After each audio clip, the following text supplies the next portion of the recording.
사람을 위해서는 우리가 천도제를 지내주지만 이런 미물을 위해서는 천도제를 지내주기가 쉽지 않아요. 그런데 저는 이제 귀한 사람을 봤습니다. 자기가 애완용으로 데리고 있던 개가 죽으면 꼭 천도제를 합니다. 그런데 개의 이름이 참 희한하잖아요. 응? 천도제를 해달라고, 축원을 해달라고 오면 개의 이름을 불러줘야 되잖아요.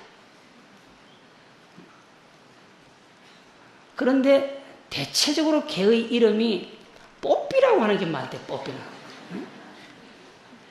근데 국산 이름은 아니라 그게 보니까. 서양 이름이라.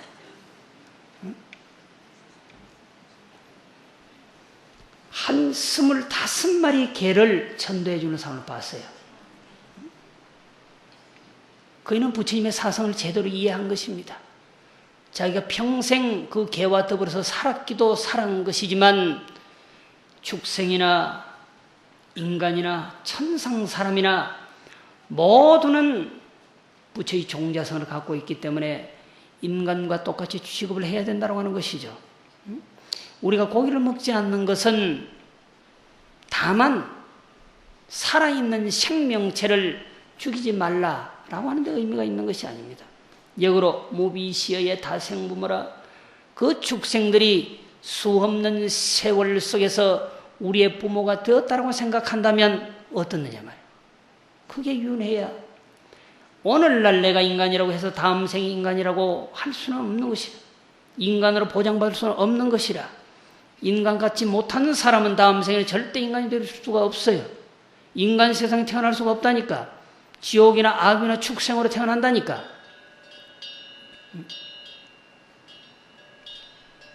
그렇게 미루어 보면은 육도의 모든 중생들이 지옥의 중생이나 악의 중생이나 축생의 중생이라 하더라도 과거에는 우리의 부모가 되었었던 적이 있다.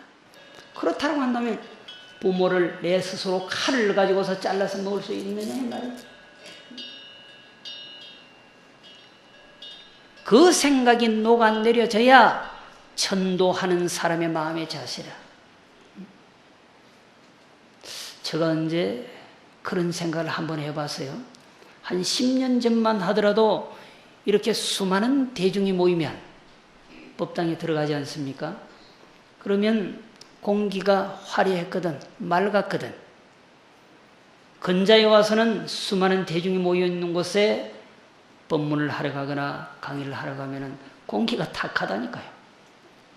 왜 그럴까요? 고기를 많이 먹고 왔어요. 줄줄줄 나는 거야. 삶의 조건이 좋아진 것이기도 해요. 그런데 우리는 역으로 말하면 마음의 자세가 혼탁해졌다고 할 수 있단 말이에요. 과거에는 옥동자 하나 얻기 위해서 기도를 하러 가잖아요. 수십 리를 걸어서가 그냥 가나? 쌀을 한 말리고 간단 말이죠. 혹여라도 중간에 놓으면 부정 탈까봐 목이 부러져라, 팔이 꺾여져라, 놓질 않아. 절대로 놓질 않아. 그런 마음으로. 그리고 한 달 동안, 2달 동안 목욕 제거를 해. 1년 내내 기다려서 가는 거예요. 그런 마음으로 오신 분 몇 분이나 돼요. 소원이 이루어지지 아니할 수가 있겠느냐 말이에요. 유명한 기도 도량이라서 소원이 이루어지는 것이 아니라 기도하러 가는 사람의 마음 자세가 그렇게 되어 있는 것입니다. 간절한 마음 속에서 간절한 기도가 일어나고 간절한 기도가 일어나야 소원이 성취가 되는 것이죠. 부처님이 가피를 주는 것이 아니라 내가 신앙을 통해서 기도를 통해서 가피를 얻어내는 것이라니까요. 부처님이 아무리 거룩하고 성스러우면 뭐해? 그 기도도량이 아무리 성스럽고 거룩하고 영음이 있으면 뭐하냐고? 내가 기도하지 아니하면 아무런 소용이 없는 것이라.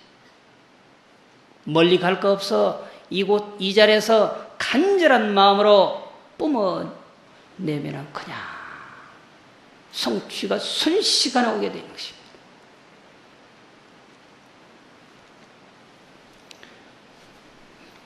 부처님은 돌아가신 선망 부모를 위해서 천도 대제를 봉행할 때는 금강경이나 미타경을 읽어주라. 혹은 49제 제사 기륭사가 될 때는 법망경을 읽어주라. 그렇게 말씀하십니다. 어떤 경전이든지 소중하지 않는 경전이 있느냐 말이죠. 그 경전의 내용은 모두 다 영혼의 마음을 깨닫게 하고 우리들 마음을 깨닫게 해서 지금보다는 더 나은 세계로 향하게 하는데 그 목적이 있다고 할 수가 있겠습니다. 언젠가 원효대사가 대한대사를 찾아갔어요. 우리나라 사람들은 원효스님 모르는 사람 없고 의상스님 모르는 사람 없고 대한대사 모르는 사람 없어요. 그런데 원효의상은 알아도 대한대사는 또 모르는 분이 있어. 원효스님이 걸출한 스님입니다마는 원효스님을 컨트롤할 수 있는 유일한 사람은 대한대사였어요. 말이 통하는 사람, 원효스님과 말이 통하는 사람, 스님은 당시 어떻게 보면 대한대사였어요.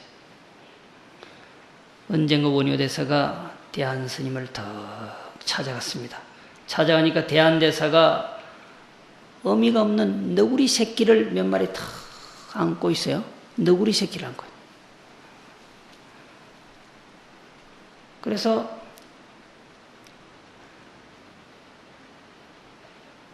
왜 너구리 새끼를 안고 계십니까? 하니까 아무런 말씀도 하지 않고 대한대사는 원효스님을 보자 이 아이들 잠시만 봐주시오. 마을에 가서 이 아이들 먹일 젖을 좀 얻어오겠소 하고 마을로 가버려. 너구리 새끼를 원효대사에게 주고 가버린다. 그런데 얼마 지나지 않아서 너구리 새끼 한 마리가 죽어버렸어.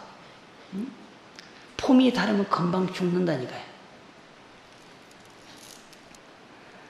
그러자 원효 스님이 너구리 새끼를 천도를 해줘야 되겠거든. 왕생극락을 발음해줘야 되겠단 말이야. 그 생각을 하고는 미타경을 쭉 읽었습니다. 너구리 새끼 왕생극락 시켜준다고 미타경을 읽어. 아마 축생제도 시켜준다고 미타경이나 금강경 읽는 사람 드물어. 근데 한참 미타경을 읽고 있는데 대한대사가 왔습니다. 그걸 보고 원효스님 뭘 하십니까?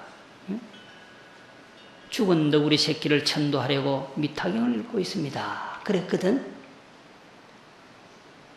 대한스님이 하시는 말이 너구리 새끼가 그 미타경을 알아듣습니까? 그랬단 말이에요.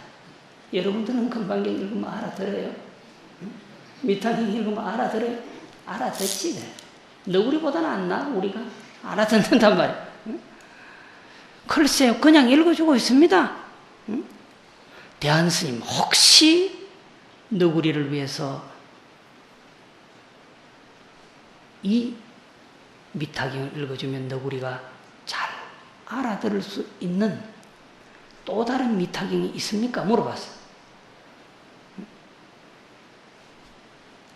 미타경을 읽어주고 있으니까 미타경을 알아듣겠냐고, 너구리가. 그러면 혹시 알아들을 만한 미타경이 따로 있습니까? 이렇게 물었단 말이에요. 재밌잖아요? 그때 대한스님이 얼른 죽은 너구리 새끼를 빼앗아 딱 안은 젖을 먹이는 흉내를 냈다고. 남자 젖도 없는데 스님 젖이 있겠나마는 딱 빼앗아 안아가지고 젖을 먹였다. 그리고는 말하기를 이것이 너구리가 알아듣는 너구리 미타경입니다. 그랬거든. 본래 대한대사와 원효대사는 기연이요. 보통 관계가 아니라고. 어떻게 보면 죽어있는 사람이 새 생명을 파단하게 하는 것이 천도 아니겠어요? 이 생에는 죽어서도 더 좋은 세상 극락세계에 가서 태어나게 한다, 살게 한다. 이게 미타의 능력 아니겠어요? 금강경의 능력 아니겠어요? 그렇게 되리라고 믿고 우리가 미타경이나 금강경을 영가에게 읽어주는 것이라고. 그러면 너구리 새끼가 미타경을 못 알아들으면 너구리 새끼가 알아들을 수 있는 미타경이 있습니까? 그러니까 탁 빼앗아서 안으면서 젖을 먹였다. 하루만 안 먹이면 죽어버리겠지. 사람도 젖을. 어린아이가 젖을 먹이는 신용은 뭐야? 살리는 신용 아니겠어?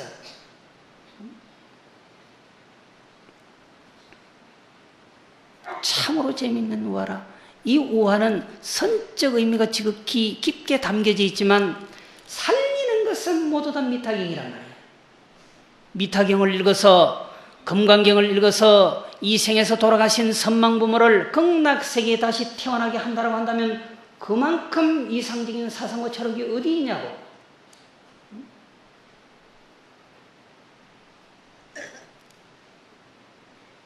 새 생명으로 환생하게 하는 것은 모두 다 미타경이고 금강경이라. 우리의 선망부모가 살아생전에 표독해서 부처님의 말씀 한 귀지라도 듣지 못했다고 한다면 이 순간부터 선망부모의 위패를 저기 모셔놓고 간절하게 염원하고 미타경과 금강경을 독송하면서 살아생기는 모든 죄업과 갈등을 쉬어버리고 극락세계에 안착하게 할 수 있게 해줘야 되는 것입니다. 경전을 읽는 것이 상투적인 것이 아니라 영가의 마음을 탈각하게 하는 말, 번민하는 마음을 탈각하게 만들어서 또 다른 세계에 태어나게 하는 것이 어린 나이에게 젖을 먹여서 성장하게 만드는 것처럼 그런 의미에서 우리를 새롭게 깨어나게 하는 것은 모두 다 미타경이고 왕생극락케 하는 것은 모두 다 미타경이고 나를 자유롭게 하는 것은 모두 다 진리라. 화화초초 산화석병 모든 것이 진리라. 내가 깨어나면 진리라. 부처님의 팔만장경이라도 내가 깨어나지 못하면 그것은 마설에 불과한 것이라. 아무리 성스러운 부처님의 말씀이라 하더라도 내가 그것을 의지해서 깨어나지 못한다라고 한다면 마구니 학설에 불과한 것이라. 아무리 거룩한 선지식이 있다 하더라도 여러분들을 깨어나게 하지 못하면 무용지물에 불과한 것이야. 천하의 망난이라도 나로 하여금 깨닫게 하는 존재는 바로 선지식이야.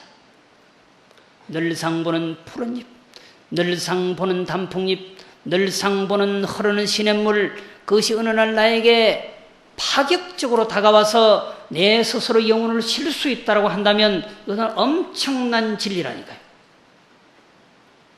천하의 모든 것이 그래서 진리라고 하는 것입니다. 나를 가곡케 하고 내 영혼을 맑게 하는 것은 모두 다 진리라고 하는 것이죠. 영가를 극락세계로 인도하게 하는 모든 것들은 바로 미타경입니다. 영가를 극락세계에 가서 살게 하는 모든 것은 금강경이에요. 굳이 금강경이 아니라도, 굳이 미타경이 아니라도, 굳이 부처님의 말씀이 아니라도 영가를 해탈해서 극락세계에 태어나게 하는 것은 모두 다 부처님의 말씀이고 경전이다. 자, 합장하시죠. 함히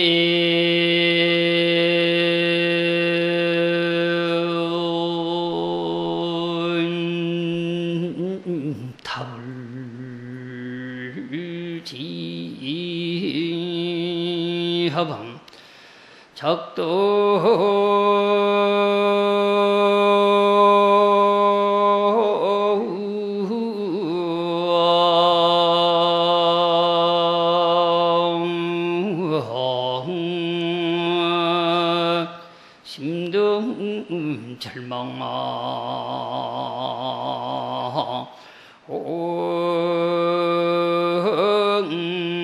이로다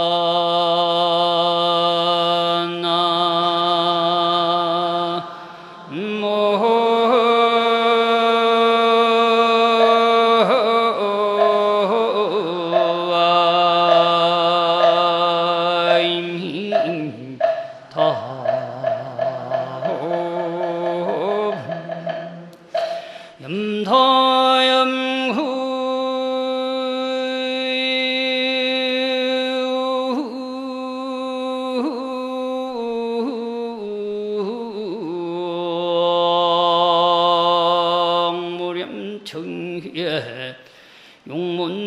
상법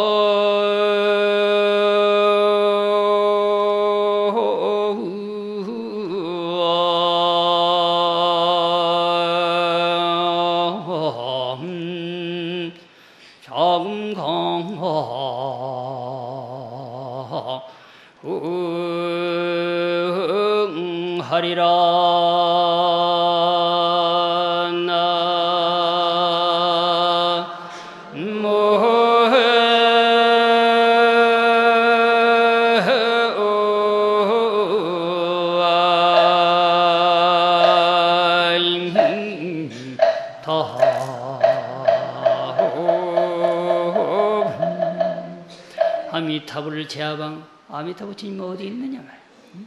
도대체 미타는 어디 있느냐 말이야. 우리는 흔히 10만억 국도를 지나서 극락세계가 있는데 이 사바세계를 지나서 서쪽으로 10만억 국도를 지나면 극락세계가 있는데 그곳에 아미타불 주님이 계신다 그래서 이렇게 가면 너무 멀잖아요. KTX를 타도 멀고 비행기를 타도 멀고 미타의 세계는 유언에 갈 수가 없어. 안전체로 탁 가버려야지. 미타의 세계가 도대체 어디 있느냐 말이야. 반야의 용선을 타면 즉시 그 자리가 미타 정토의 세계가 되는 것입니다. 그냥 배를 타는 게 아니야. 크루즈를 타는 게 아니라니까.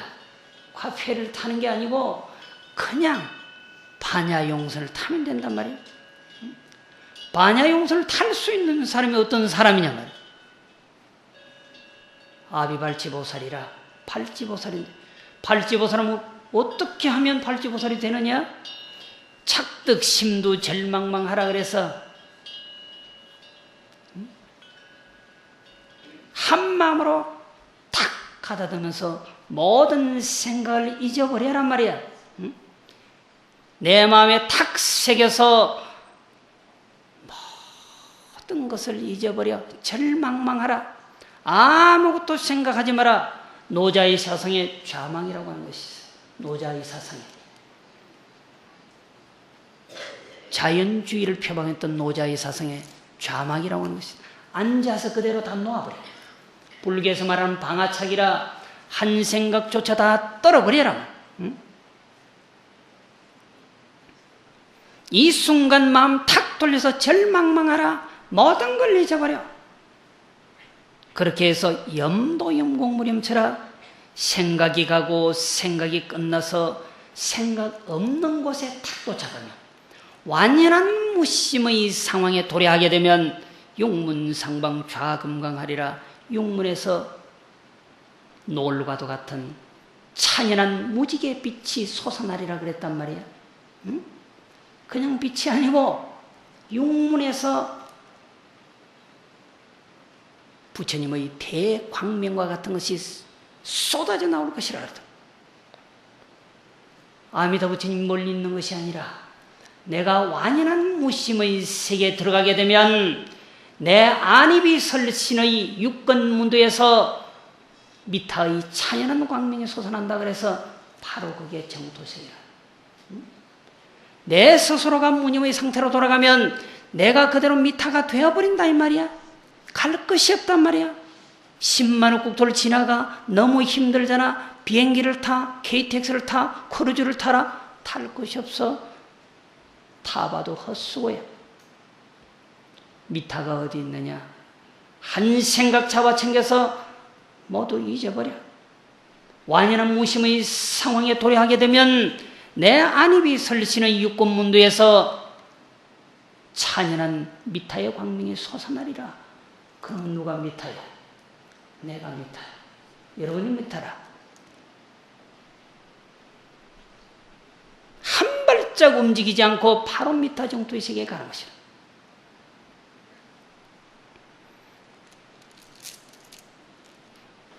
우람분절이라고 하는 말은 아주 의미 있는 말입니다. 우람분절을 번역하면 해도현이라. 거꾸로 매달려 있는 존재를 해방시켜준다. 그러면 생자와 사자를 보면 반대라. 생자는 서 있고 사자는 거꾸로 매달려 있어. 생자는 지상 위에 있고 사자는 지하에 거꾸로 매달려 있어. 귀가 막힌 표현이죠. 사자는 모두 다 지옥의 사람으로 볼 수 있다. 이 지옥 속에 헤매이는 사람을 다시 인간계나 천상 세계에 환생하게 만드는 것이 그게 해도연이라. 거꾸로 매달려 있는 중생들을 해탈케 한다, 자유롭게 한다, 그 말은 역으로 말하면 지옥의 중생들을 해방시켜준다, 이 말이 해도연 아니에요? 그런데 어찌 지옥이 거꾸로 매달리는 존재자들의 공간이냐 말이에요. 우리의 삶이 다 거꾸로져 있어, 뒤바뀌어 있어. 정치, 경제, 사회 모두가 혼돈을 면치 못해 엉망진창이다. 사상과 이념이 완전히 거꾸로져 있어. 이걸 바로 잡는 게 어떻게 보면 천도야. 거꾸로진 사고방식을 좋은 곳으로 천도해서 인도하는 것이야. 우리의 선망부모는 말할 것도 없고, 오늘 선찰대본산 법무사에서 짧은 시간이지만 여러분과 함께하는 것을 참으로 성스럽게 생각을 하겠습니다. 천도라고 하는 것은 영가의 마음을 깨달아서 지금보다는 더 낫고 아름답고 거룩하고 행복한 곳에 이르게 하는 그런 의미가 되겠습니다. 따라서 천도를 봉행해주는 여러분들의 사고방식도 시비와 갈등 속에서 헤어나서 지금보다는 더 나은 곳으로 방향을 순회하게 되면 이것이야말로 큰 천도의 의미가 아닌가 생각을 합니다. 여러분과 함께 했던 법문의 주제, 영혼의 마음을 깨닫게 하는 것, 영혼의 마음을 깨닫게 하는 법문의 주제로서 약 50분 동안 함께 하였습니다. 이것으로 제 법문은 마치도록 하겠습니다.